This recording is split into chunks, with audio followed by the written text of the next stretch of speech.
Hello students.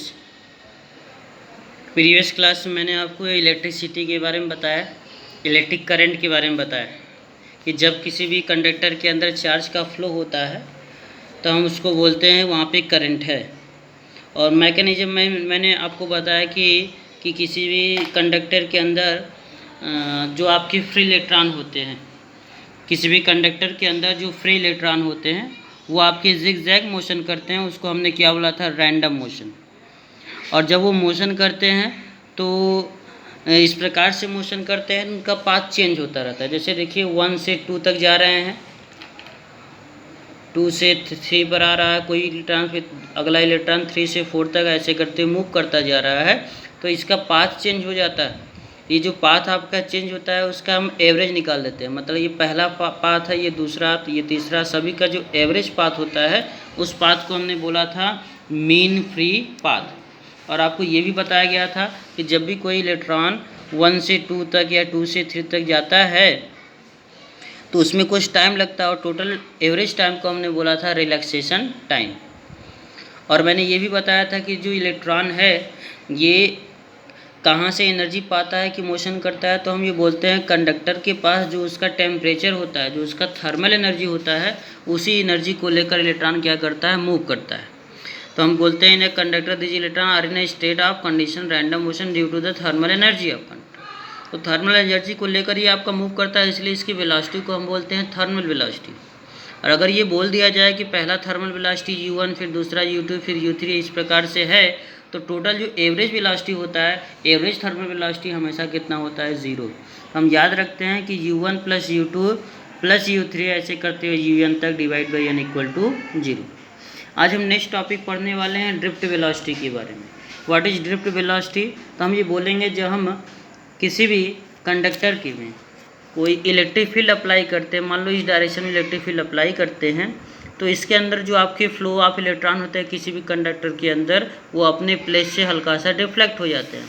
ये देखिए dark line को छोड़कर देखिए डॉटेड लाइन जो आपका है वो डिफ्लेक्ट होने के बाद, मतलब इलेक्ट्रिक फील्ड लगाने के बाद ये वाला जो आपका पाथ है वो आपका क्या है, ड्रिफ्ट हो गया। देखिए यहाँ से चलकर यहाँ तक पहुँच गया है, तो कुछ अपने प्लेस को छोड़कर दूसरे प्लेस पर चला गया, उसी को बोला जाता है ड्रिफ्ट होना।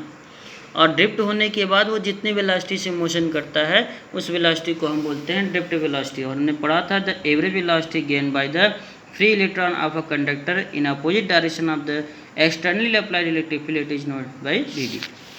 अब हम क्या पढ़ते हैं, उसका डेरिवेशन कर लेते हैं। हम ये मान लेते हैं कि पहला, जब वो, ध्यान दीजिएगा कि जब इस कंडीशन में आपका u1 वेलोसिटी से जा रहा था और इलेक्ट्रिक फील्ड लगाने के बाद ये वाली जो वेलोसिटी है उसको मान लिया मैंने v1 है। ये आपको कौन सी वेलोसिटी है, v1। ये दूसरा जो डॉटेड लाइन है वो आपका क्या हो गया, v2।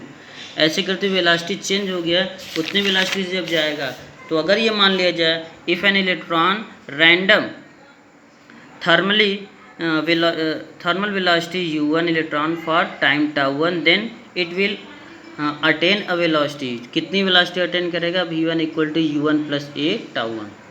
ये इतनी वेलोसिटी उसकी क्या हो जाएगी, इंक्रीज हो जाएगी। ये इनिशियल था और कितना इंक्रीज कर गया, a τ1, तो टोटल वेलोसिटी कितना हो जाएगा, v1 equal to u1 plus a τ1।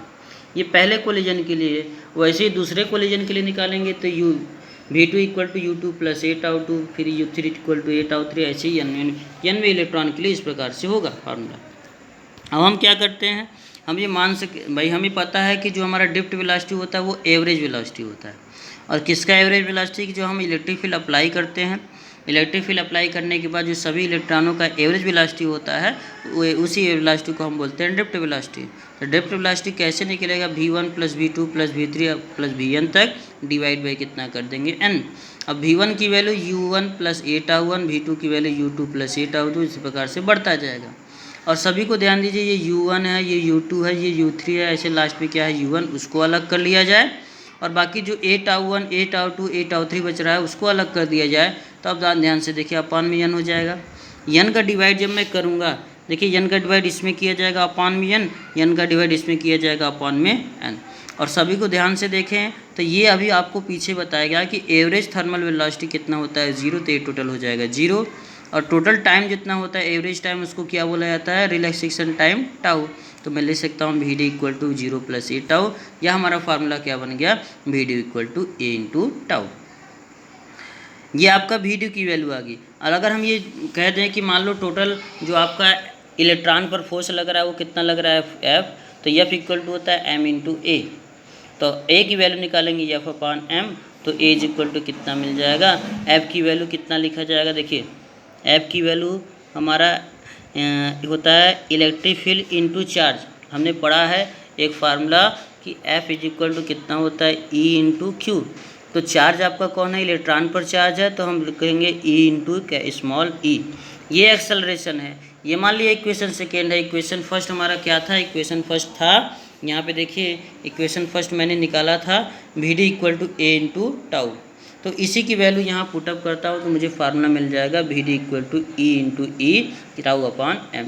ये आपका होता है ड्रिफ्ट वेलोसिटी। ये डेरिवेशन आपका तैयार है।